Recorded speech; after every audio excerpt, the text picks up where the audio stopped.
Chapter 3. From Logotherapy to Ikigai.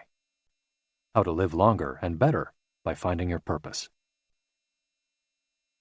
What is logotherapy? A colleague once asked Viktor Frankl to define his school of psychology in a single phrase, to which Frankl replied, "Well, in logotherapy, the patient sits up straight and has to listen to things that are, on occasion, hard to hear." The colleague had just described psychoanalysis to him in the following terms. In psychoanalysis, the patient lies down on a couch and tells you things that are, on occasion, hard to say. Frankl explains that one of the first questions he would ask his patients was, "Why do you not commit suicide?" Usually the patient found good reasons not to and was able to carry on. What then does logotherapy do? The answer is pretty clear. It helps you find reasons to live. Logotherapy pushes patients to consciously discover their life's purpose in order to confront their neuroses. Their quest to fulfill their destiny then motivates them to press forward, breaking the mental chains of the past and overcoming whatever obstacles they encounter along the way. Something to live for. A study conducted by Frankl in his Vienna clinic found that among both patients and personnel, around 80% believed that human beings needed a reason for living, and around 60% felt they had someone or something in their lives worth dying for. The search for meaning. The search for purpose became a personal, driving force that allowed Frankl to achieve his goals. The process of logotherapy can be summarized in these 5 steps. 1. A person feels empty, frustrated, or anxious. 2. The therapist shows him that what he is feeling is the desire to have a meaningful life. 3. The patient discovers his life's purpose at that particular point in time. 4. Of his own free will, the patient decides to accept or reject that destiny. 5. This newfound passion for life helps him overcome obstacles and sorrows. Frankl himself would live and die for his principles and ideals.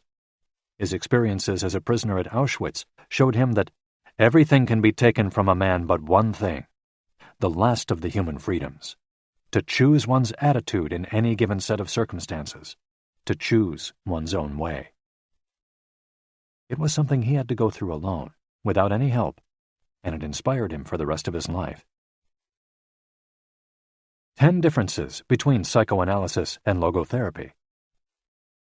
Psychoanalysis: the patient reclines on a couch like a patient. Logotherapy: the patient sits facing the therapist, who guides him or her without passing judgment. Psychoanalysis is retrospective, it looks to the past. Logotherapy looks toward the future. Psychoanalysis is introspective, it analyzes neuroses. Logotherapy does not delve into the patient's neuroses. In psychoanalysis, the drive is toward pleasure. In logotherapy, the drive is toward purpose and meaning. Psychoanalysis centers on psychology. Logotherapy includes a spiritual dimension. Psychoanalysis works on psychogenic neuroses. Logotherapy also works on noogenic or existential neuroses. Psychoanalysis analyzes the unconscious origin of conflicts, instinctual dimension. Logotherapy deals with conflicts when and where they arise, spiritual dimension. Psychoanalysis limits itself to the patient's instincts. Logotherapy also deals with spiritual realities. Psychoanalysis is fundamentally incompatible with faith. Logotherapy is compatible with faith. Psychoanalysis seeks to reconcile conflicts and satisfy impulses and instincts. Logotherapy seeks to help the patient find meaning in his life and satisfy his moral principles. Fight for yourself. Existential frustration arises when our life is without purpose or when that purpose is skewed. In Frankl's view, however, there's no need to see this frustration as an anomaly or a symptom of neurosis. Instead, it can be a positive thing, a catalyst for change. Logotherapy does not see this frustration as mental illness, the way other forms of therapy do, but rather as spiritual anguish, a natural and beneficial phenomenon that drives those who suffer from it to seek a cure, whether on their own or with the help of others, and in so doing, find greater satisfaction in life. It helps them change their own destiny. Logotherapy enters the picture if a person needs help doing this, if he needs guidance in discovering his life's purpose, and later in overcoming conflict so he can keep moving towards his objective. In Man's Search for Meaning, Frankl cites one of Nietzsche's famous aphorisms: "He who has a why to live can bear with almost any how." Based on his own experience, Frankl believed that our health depends on that natural tension that comes from comparing what we've accomplished so far with what we'd like to achieve in the future. What we need, then, is not a peaceful existence, but a challenge we can strive to meet by applying all the skills at our disposal. Existential crisis, on the other hand, is typical of modern societies in which people do what they're told to do or what others do, rather than what they want to do. They often try to fill the gap between what is expected of them and what they want for themselves with economic power or physical pleasure, or by numbing their senses. It can even lead to suicide. Sunday neurosis, for example, is what happens when, without the obligations and commitments of the work week, the individual realizes how empty he is inside. He has to find a solution. Above all, he has to find his purpose, his reason for getting out of bed, his Ikigai. I feel empty inside. In a study conducted at the Vienna Polyclinic Hospital, Frankl's team found that 55% of the patients they interviewed were experiencing some degree of existential crisis. According to logotherapy, discovering one's purpose in life helps an individual fill that existential void. Frankl, a man who faced his problems and turned his objectives into actions, could look back on his life in peace as he grew old. He did not have to envy those still enjoying their youth, because he had amassed a broad set of experiences that showed he had lived for something. Better living through logotherapy. A few key ideas. We don't create the meaning of our life, as Sartre claimed. We discover it. We each have a unique reason for being, which can be adjusted or transformed many times over the years. Just as worry often brings about precisely the thing that was feared, excessive attention to a desire, or hyperintention, can keep that desire from being fulfilled. Humor can help break negative cycles and reduce anxiety. We all have the capacity to do noble or terrible things. The side of the equation we end up on depends on our decisions, not on the condition in which we find ourselves. In the following case studies, we'll look at 4 cases from Frankl's own practice in order to better understand the search for meaning and purpose. Case study: Viktor Frankl. In German concentration camps, as in those that would later be built in Japan and Korea, psychiatrists confirmed that the prisoners with the greatest chance of survival were those who had things they wanted to accomplish outside the camp, those who felt a strong need to get out of there alive. This was true of Frankl, who, after being released and successfully developing the school of logotherapy, realized he had been the first patient of his own practice. Frankl had a goal to achieve, and it made him persevere. He arrived at Auschwitz carrying a manuscript that contained all the theories and research he compiled over the course of his career, ready for publication. When it was confiscated, he felt compelled to write it all over again. And that need drove him, and gave his life meaning amid the constant horror and doubt of the concentration camp. So much so that over the years, and especially when he fell ill with typhus, he would jot down fragments and key words from the lost work on any scrap of paper he found. Case study: The American Diplomat. An important North American diplomat went to Frankl to pick up where he left off with a course of treatment he had started 5 years earlier in the United States. When Frankl asked him why he had started therapy in the first place, the diplomat answered that he hated his job and his country's international policies, which he had to follow and enforce. His American psychoanalyst, whom he had been seeing for years, insisted he make peace with his father so that his government and his job, both representations of the paternal figure, would seem less disagreeable. Frankl, however, showed him in just a few sessions that his frustration was due to the fact that he wanted to pursue a different career, and the diplomat concluded his treatment with that idea in mind. 5 years later, the former diplomat informed Frankl that he had been working during that time in a different profession, and that he was happy. In Frankl's view, the man not only didn't need all those years of psychoanalysis, he also couldn't even really be considered a patient in need of therapy. He was simply someone in search of a new life's purpose. As soon as he found it, his life took on deeper meaning. Case study: the suicidal mother. The mother of a boy who had died at age 11 was admitted to Frankl's clinic after she tried to kill herself and her other son. It was this other son, paralyzed since birth, who kept her from carrying out her plan. He did believe his life had a purpose, and if his mother killed them both, it would keep him from achieving his goals. The woman shared her story in a group session. To help her, Frankl asked another woman to imagine a hypothetical situation in which she lay on her deathbed, old and wealthy, but childless. The woman insisted that, in that case, she would have felt her life had been a failure. When the suicidal mother was asked to perform the same exercise, imagining herself on her deathbed, she looked back and realized that she had done everything in her power for her children, for both of them. She had given her paralyzed son a good life, and he had turned into a kind, reasonably happy person. To this she added, crying, "As for myself, I can look back peacefully on my life, for I can say my life was full of meaning, and I have tried hard to live it fully. I have done my best.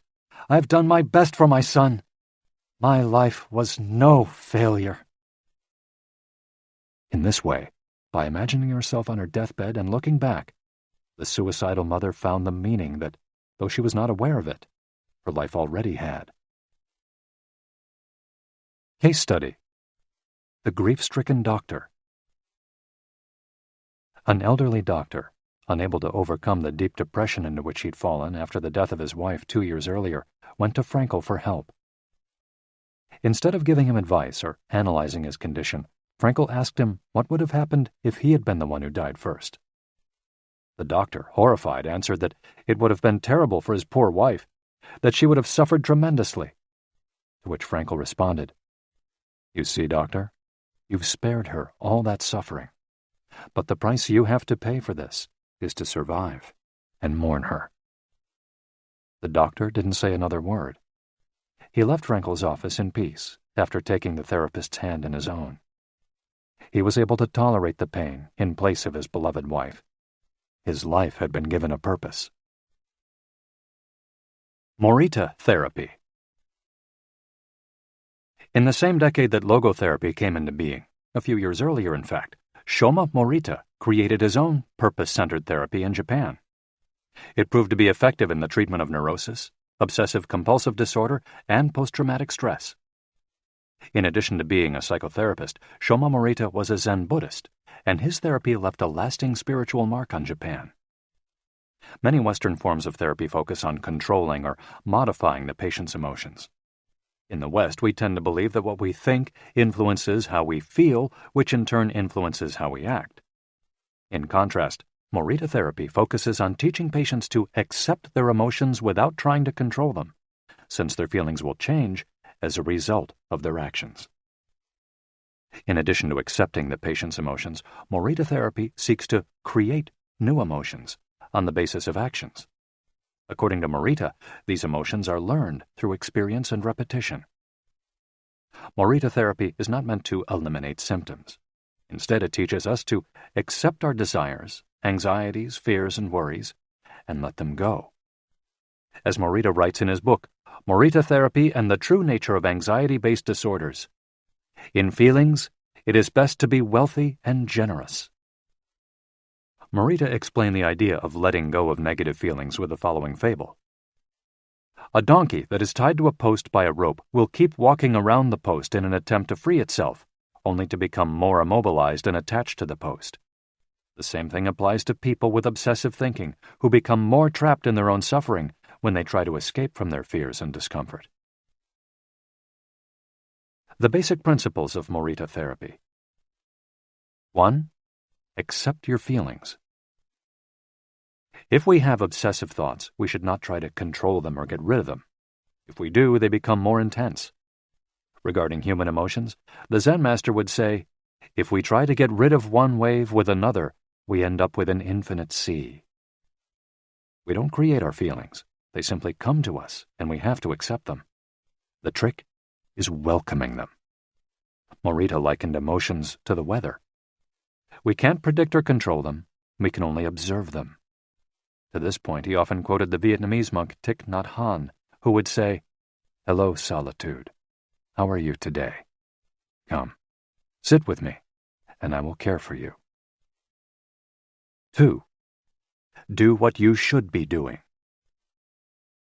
We shouldn't focus on eliminating symptoms, because recovery will come on its own. We should focus instead on the present moment, and if we're suffering, on accepting that suffering. Above all, we should avoid intellectualizing the situation.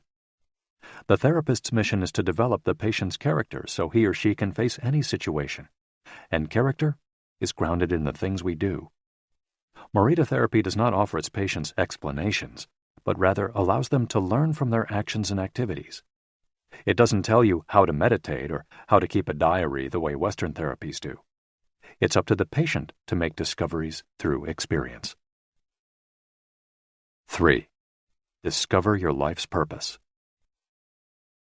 We can't control our emotions, but we can take charge of our actions every day. This is why we should have a clear sense of our purpose and always keep Morita's mantra in mind. What do we need to be doing right now? What action should we be taking? The key to achieving this is having dared to look inside yourself to find your Ikigai. The 4 phases of Morita therapy. Morita's original treatment, which lasts 15 to 21 days, consists of the following stages. 1. Isolation and rest, 5 to 7 days. During the first week of treatment, the patient rests in a room without any external stimuli. No television, books, family, friends, or speaking.